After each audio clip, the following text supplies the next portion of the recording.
નમસ્કાર મિત્રો, આજના ખૂબ મોટા સમાચાર મળી રહ્યા છે. મિત્રો, ચૈતર વસાવાના કેસના મામલે વકીલે કર્યો મોટો ખુલાસો. મિત્રો, હાઈકોર્ટમાં શું થયું હતું વધુ દર્શાવ્યું. મિત્રો, હાલમાં ગુજરાતના રાજકારણમાં અને ખાસ કરીને ડેડિયાપાડાના ધારાસભ્ય એવા ચૈતરભાઈ વસાવાને લઈને સોશિયલ મીડિયામાં અનેક પ્રકારની ચર્ચા થઈ રહી છે. મિત્રો, અને આ ચર્ચા વચ્ચે મુખ્ય પ્રશ્ન એ બની રહી છે કે ચૈતર વસાવાના જામીનની અરજી હાઈકોર્ટમાં ફાઇલ થઈ ગઈ છે. મિત્રો, શું તમને ધારાસભ્ય પદ બચાવવા માટે કાનૂની લડાઈ તેજ બની રહી છે? આજે આપણે આ સમગ્ર મામલે સત્ય તપાસ્યું અને જાણીશું આ હકીકત યાત્રે કોર્ટમાં શું ચાલી રહ્યું છે. તો મિત્રો, આપણે વિડીયોની શરૂઆત કરીએ એ પહેલાં તમે ચેનલ પર નવા હોય તો ચેનલને સબસ્ક્રાઇબ કરી દેજો અને મિત્રો આ વિડીયોને વધુમાં વધુ શેર કરજો. મિત્રો, તો હવે હાઈકોર્ટમાં જામીન અરજીની વાસ્તવિક સ્થિતિ. મિત્રો, હાલમાં સોશિયલ મીડિયાની અંદર એવી અફવાઓ ફેલાઈ રહી છે કે ચૈતર વસાવાને જામીનની અરજી હાઈકોર્ટમાં દાખલ કરી દેવામાં આવી છે. મિત્રો, પણ તેના સુનાવણી હાથ ધરવામાં આવી રહી છે કે પરંતુ આ બાબતે જ્યારે કાયદાકીય નિષ્ણાત એડવોકેટ સાથે તે વાત કરવામાં આવી ત્યારે ચોંકાવનારી વિગતો સામે આવી રહી છે. મિત્રો, વાસ્તવિક રીતે ચૈતરભાઈ વસાવાને જામીનનાર હજુ સુધી ગુજરાતમાં હાઈકોર્ટમાં ફાઇલ જે કરવામાં આવેલી નથી. અને મિત્રો, તેમના વકીલ દ્વારા સ્પષ્ટતા કરવામાં આવી રહી છે. મિત્રો, પહેલા અન્ય સહ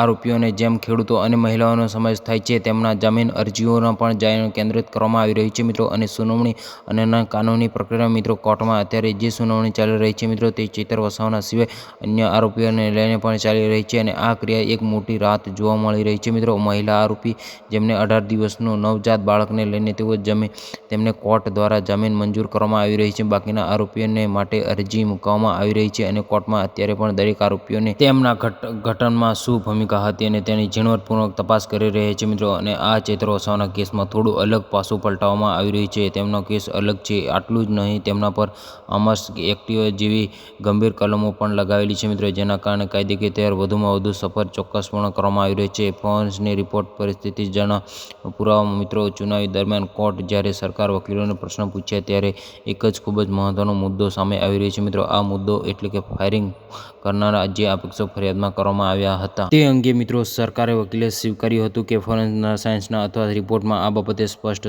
સાબિત થઈ રહ્યું છે કે નથી કે તે છતાં કેસ પરિસ્થિતિજન્ય પુરાવાઓના આધારે આગળ વધી રહ્યો છે. મિત્રો, અને કોર્ટના અત્યારે તમામ આરોપીઓની વ્યક્તિગત ભૂમિકા તપાસ રહી છે અને જેથી જામીન અંગે યોગ્ય નિર્ણય લઈ શકાય છે. મિત્રો, અને આમ સ્પષ્ટ ચૈતરભાઈ વસાવાની જામીન અરજી માટે હજુ થોડી રાહ જોવી પડશે. મિત્રો, કારણ કે કાનૂની ટીમ સંપૂર્ણ તૈયાર સાથે આગળ વધી રહી છે અને સૌ કોઈની નજરમાં હવે હાઈકોર્ટમાં આગામી નિર્ણયો પર છે. અને મિત્રો, આદિવાસી સમાજ અને તેમના મત વિસ્તારોના લોકોનો આશા રાખી રહ્યા છે કે મિત્રો કાનૂની પ્રક્રિયા અને અંત્ય સત્ય બહાર આવે અને ચૈતરભાઈ વસાવાને ન્યાય મળી શકે અને આ કેસ પર સતત નજર રાખી રહ્યા છે. મિત્રો, અને આવનારા તમામ અપડેટ તમારા સુધી પહોંચાડી રહીશ. મિત્રો, અને હું આ વિડીયોનો મતભેદ નીચે કોમેન્ટની અંદર જરૂરથી જણાવજો અને મિત્રો આ વિડીયોને વધુમાં વધુ વોટ્સઅપ, ઇન્સ્ટાગ્રામ અને ફેસબુકમાં બધાને શેર કરો અને દેખાડો. મિત્રો, મળીએ એક નવા વિડીયો સાથે. જય હિન્દ, જય ભારત.